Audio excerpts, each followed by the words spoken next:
3월 6일 금요일 금요기도회를 시작하도록 하겠습니다. 먼저 본문 예레미야 17장 5절에서 8절 말씀 함께 읽겠습니다. 본문 함께 읽겠습니다. 여호와께서 이와 같이 말씀하시니라. 무릇 사람을 믿으며 육신으로 그의 힘을 삼고 마음이 여호와에게서 떠난 그 사람은 저주를 받을 것이라. 그는 사막의 떨기나무 같아서 좋은 일이 오는 것을 보지 못하고 광야, 간조한 곳, 건건한 땅, 사람이 살지 않는 땅에 살리라. 그러나 무릇 여호와를 의지하며 여호와를 의뢰하는 사람은 그 사람은 복을 받을 것이라. 그는 물가에 심어진 나무가 그 뿌리를 강변에 뻗치고 더위가 올지라도 두려워하지 아니하며 그 잎이 청청하며 가무는 해에도 걱정이 없고 결실이 그치지 아니함 같으리라. 네, 오늘 본문은 물가에 심어진 나무에 대한 내용인데요. 예레미야 17장은 하나님께서 유다의 깊은 죄, 그로 인한 심판을 말함과 동시에 여호와를 신뢰하는 물가에 심겨진 나무에 대해서 말씀을 하는 것을 볼 수가 있습니다. 하나님의 마음은 심판에 비중을 두는 것보다 물가에 심겨진 나무로 사는 복에 대해서 말하고 있는 것을 볼 수가 있는데, 하나님께서 유다를 심판하시겠다고 하지만 그래도 그 강조점은 심판이 아니라 복에 있다고 하는, 신뢰에 따른 복에 있다는 것을 우리가 오늘 살펴보면서 저와 여러분들도 하나님이 우리를 바라보실 때에 사막의 가시떨기 나무가 아니라 물가에 심어진 나무로 대하시고 또 그러한 사람으로 살기를 바라신다는 것을 생각하면서 오늘 말씀을 살펴보고 잠깐 기도 각자 하도록 하겠습니다. 네, 그렇습니다. 오늘 본문은요, 하나님을 의지하는 사람들이 물가에 심어진 나무와 같다라고 말합니다. 저절로 자기가 심어진 나무가 아니라 누군가로부터 심겨진 나무다라고 하는 것인데, 그게 유다 이스라엘 백성들을 말할 뿐만 아니라 그리스도 안에서 새롭게 된 피조물인 저와 여러분들도 바로 물가에 심어진 나무라고 하는 것을 말씀하고 있는 것을 볼 수가 있습니다. 이는 이 사막의 떨기나무와 같은 그런 다른 존재인 것을 말씀하고 있는데, 사막에 심겨진 나무, 우리가 보기에는 대단하게 좀 야위고 또 앙칼지고 또 언젠가는 곧 죽을 것 같은 그런 나무로 생각해서 우리가 신기하기도 하지만, 그러나 결국에는 그 물이 메마르며 사막에 심겨진 나무는 곧 그의 운명이 정해진 것으로 생각하게 되는데, 그런 존재가 아니라는 것을 말씀을 하고 있습니다. 저와 여러분들에 대해서, 유다에 대해서 하나님은 물가에 심어진 나무다, 심겨진 나무라고 말씀을 하고 있는데, 이렇게 말씀하고 있는 것은 마치 사막의 떨기나무가 육신으로 사람을 따르고 하나님을 믿기보다 사람을 따르고 또 육신의 힘을 삼고 그로 인해 좋은 일이 오는 것이 아니라 그의 운명이 또 죽음의 운명에 처한 것처럼 그와는 대조적인 그런 존재로 오늘 물가에 심어진 나무라고 말씀을 하는 것을 볼 수가 있습니다. 5절, 6절 우리가 읽진 않았습니다만 5절에서 8절 말씀에도 이렇게 나와 있는 것처럼 그렇게 말씀을 합니다.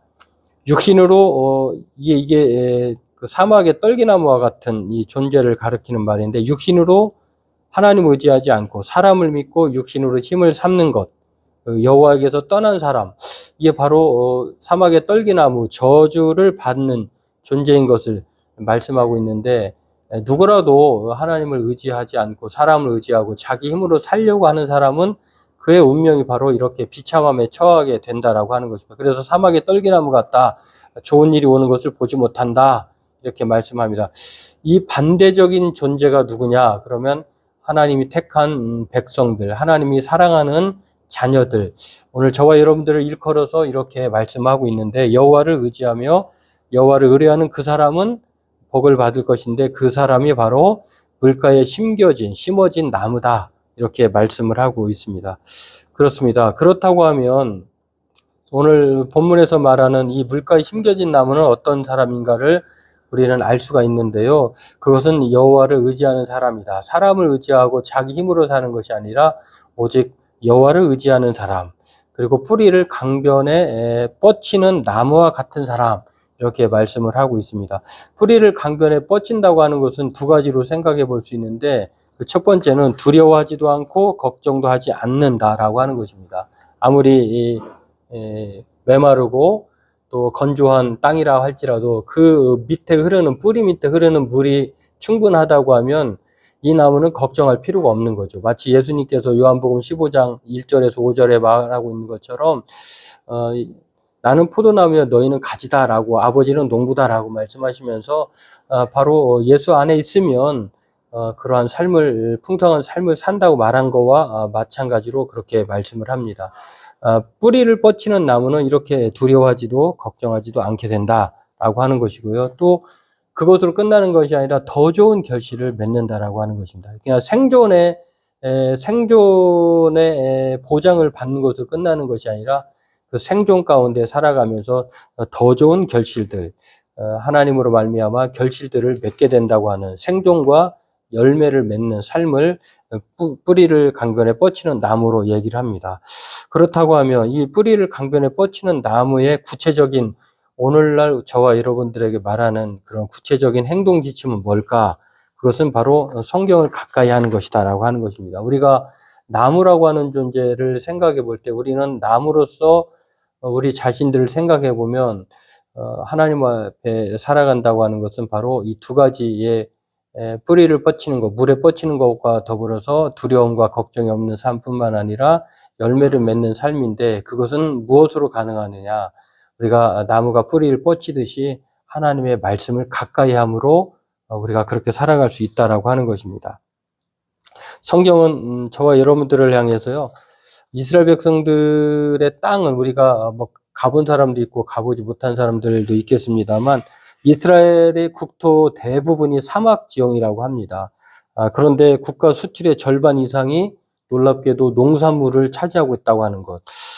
농업 국가라고도 이렇게 말할 수가 있는데요. 이거 뭐 유럽의 고급 레스토랑, 그리고 호텔, 이스라엘의 채소와 과일이 공급되는 것을 보면서, 야, 어떻게 그러한 땅에서 그 사람들이 맛있고 또 즐겨 찾는 고급 과일들이, 또 채소들이 생산될까? 그게 바로 사막 지형에서 흐르는 물 때문에 아닌가, 그런 생각을 해보게 됩니다. 그러면서 이제 이스라엘 땅의 특유한 이제 그 맛이 있는 거죠. 그 메마른 사막 땅에 물이 흐르고 그 물 가운데에서 기형지물에 따라서 그렇게 그 과일과 채소가 열리는 것을 보면 당도가 높고 품질이 뛰어나기 때문이다라고 합니다. 물론 이것을 보면서 사막에 물이 공급만 된다면 그 어떤 것이라도 일반 농지보다도 더 훌륭한 빛과 또 열매 맛을 내는 과일과 채소가 날 수 있다는 것을 또 우리에게도 알려주고 있습니다. 어떤 땅이든지 3년만 넘으면, 땅이 비가 오지 않으면 사막이 된다고 합니다. 그런 사람도 마찬가지인데요. 3년만 우리가 하나님을 멀리하고 또 기도 생활을 하지 않는다고 하면 우리의 영적인 존재도 그러한 존재로 뭐 바뀌어가는 것은 뭐 시간 문제라고 생각을 하는데, 여하튼 이 성경은 생수의 근원을 누구라고 말하냐? 하나님이라고 말을 합니다. 생수의 근원인 하나님을 버린 것에 대해서 예레미야 선지자는 2장 13절 이하에 그것을 책망하는 것을 볼 수가 있는데요. 예수님도 요한복음 15장 1절 5절에서 말씀한 것처럼 아버지는 농부고 자신은 포도나무예요, 우리는 가지라고 말씀을 하시면서 그 안에 거하는 사람은 열매를 맺고 많이 맺고 또 떠나서는 아무것도 할 수 없다라고 말한 것처럼, 이 뿌리를 내린다고 하는 말에는 바로 이렇게 하나님을 가까이 하는 것인데, 그것은 성경을 통해서 가까이 하는 것이고 또 기도를 통해서 하나님의 뜻대로 사는 것이다라고 할 수가 있겠습니다. 성경을 가까이 한다라고 하는 말은요, 하나님의 말씀이 생수인 것을 믿고 또 황폐한 영혼 속에 하나님의 말씀들이 들어가면 저와 여러분들 또 우리의 마음과 또 삶과 개인과 가정은 하나님으로 말미암아 살아난다는 것을 알 수가 있습니다. 그래서 다윗 같은 경우는 시편 1편을 통해서 복 있는 사람을 뭐라고 얘기하냐면 주야로 주의 말씀을 묵상하는 자다, 이렇게 말씀합니다. 왜냐하면 악인은 망하지만 의인은 하나님의 말씀을 붙들고 사는 사람들은 형통한다라고 말씀을 하고 있기 때문에 그렇습니다. 그 증거가 바로 본인에게서 이렇게 찾아볼 수 있는 것을 보면서 성경을 가까이 한다는 것, 뿌리를 내린다는 것은 바로 저와 여러분들이 복의 사람으로 살고자 하는 의지이자 또 하나님이 약속하신 말씀인 것을 늘 생각했으면 좋겠습니다. 또 하나는 우리가 기도해야 한다고 하는 것인데요. 기도하면 내 뜻이 아니라 하나님의 뜻을 알게 되고 또 하나님의 뜻 가운데 살려고 하는 믿음의 고백이 기도의 행위에 달려있기 때문에 그렇습니다. 우리 인생은 하나님의 능력을 내 인생으로 끌어오는 마치 파이프라인과 같습니다. 우리가 기도할 때 하나님이 우리에게 감당할 힘도 주시고 지혜도 주시고 능력도 주시고 또한 살아갈 수 있는 영적인 힘도 우리에게 허락해 주신다라고 하는 것입니다. 마치 예수님께서 공생애를 앞두고 광야길을 가셔서 거기서 40일 동안 이 금식하시면서 하나님의 뜻을 이루고자 그 힘을 기도 생활을 통해서 또 공생애 이후에도 예수님은 중간중간 때마다 기도의 힘을 빌어서 사명을 완수하는 것을 보면서 우리 또한 이 말씀과 기도, 이 기도야말로 하나님의 뜻 가운데 사는 것 중에 유일한 그 요소 중에 하나인 것을 우리가 알 수가 있습니다. 바울도 데살로니가전서 5장 16절에서 18절까지 보면서 하나님의 뜻을 얘기하면서 항상 기뻐하는 것, 쉬지 말고 기도하는 것, 범사에 감사하는 것 이렇게 말하면서 기도가 하나님의 뜻대로 사는 것이다라고 말씀하는 것을 볼 수가 있습니다. 그렇습니다. 저와 여러분들도 우리가 오늘 본문에서 기억해야 할 것은 하나님이 유다 백성을 사막의 가시 떨기나무로 생각하지 않듯이 물가에 심어진 나무로 생각하듯이 하나님은 저와 여러분에게 하나님을 의지하고 하나님이 주시는 이 복으로 살기를 바라십니다. 그 복으로 살기를 원한다고 하면 마치 뿌리가 물가에 그 뿌리를 뻗치듯이 저와 여러분들도 하나님을 의지하고 생수의 근원이신 하나님께 뿌리를 뻗쳐야 되는데 그 뿌리를 뻗친다고 하는 것은 바로 말씀을 가까이 하고 기도 생활을 통해서 하나님 안에 내 뜻이 아니라 하나님의 뜻대로 살고자 하는 그런 믿음의 삶을 사는 것입니다. 바라기는 저와 여러분들도 하나님이 주시는 이 형통의 복을 받을 사람들, 물가에 심어진 사람이라고 하는 것을 생각하면서 저와 여러분들이 날마다 말씀과 기도의 뿌리를 내리고 그렇게 하나님이 주시는 인도하심과 형통의 복으로 또 하나님 앞에 날마다 의지하며 그렇게 살아가는 저와 여러분들이 되었으면 좋겠습니다. 제가 매주 가급적이면 소개하는 타일러 스테이턴의 기도하고 싶지 않은 당신에게에 나오는 이 말 중에 이런 말씀이 있습니다.